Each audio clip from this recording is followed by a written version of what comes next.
5 Minutes with Seatrade Cruise with me, Holly Payne. In the US, CLIA members have committed to 100% testing of passengers and crew for COVID-19 before embarkation in what is a travel industry first. Member lines operating to or from the US will also ensure masks are worn by all passengers and crew aboard the ship and during shore excursions whenever physical distancing cannot be maintained.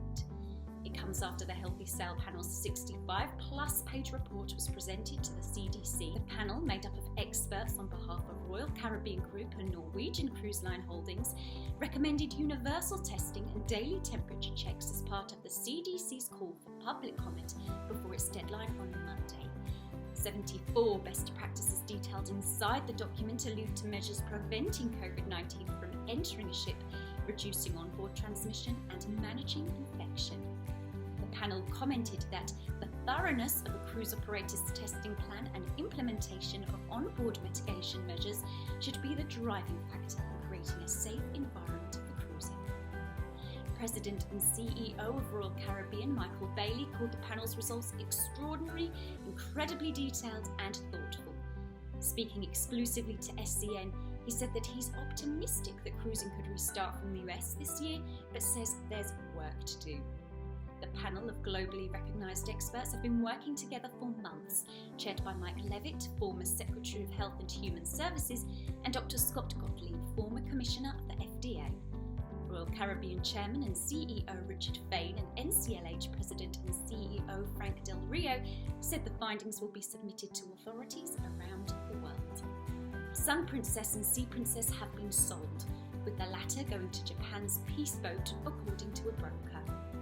Princess President Jan Schwartz said the vessel's exit will allow the company to deploy newer ships, enhancing its offerings for Australia's cruisers and allow the company to focus on bringing new builds into service, such as the upcoming delivery of Enchanted Princess.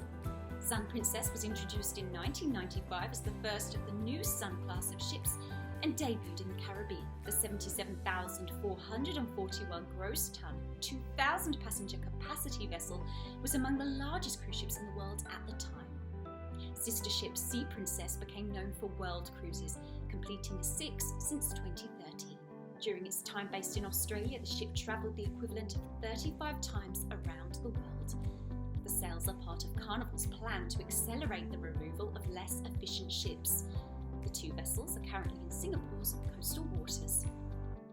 In what's being touted as a first for the cruise industry, Atlas Ocean Voyages is set to include emergency evacuation and return to home insurance for all travellers, including emergency medical transportation from the ship to a local treatment centre, as well as return transportation home or to a medical facility. The company's new expedition ship World Navigator is scheduled to enter service in July 2021.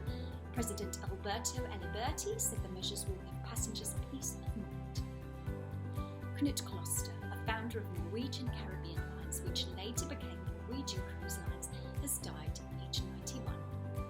Born in Oslo, Kloster tapped into America's growing demand for international travel. In 1996, introducing cruises from Miami on the 550-passenger ferry Sun. He founded the cruise industry's first private island, Great Stirrup Cay, and launched its first megaship. NCLH President and CEO Frank Del Rio said, "It is with great pride and a tremendous sense of responsibility that we carry on with the vision Kloster created many years ago."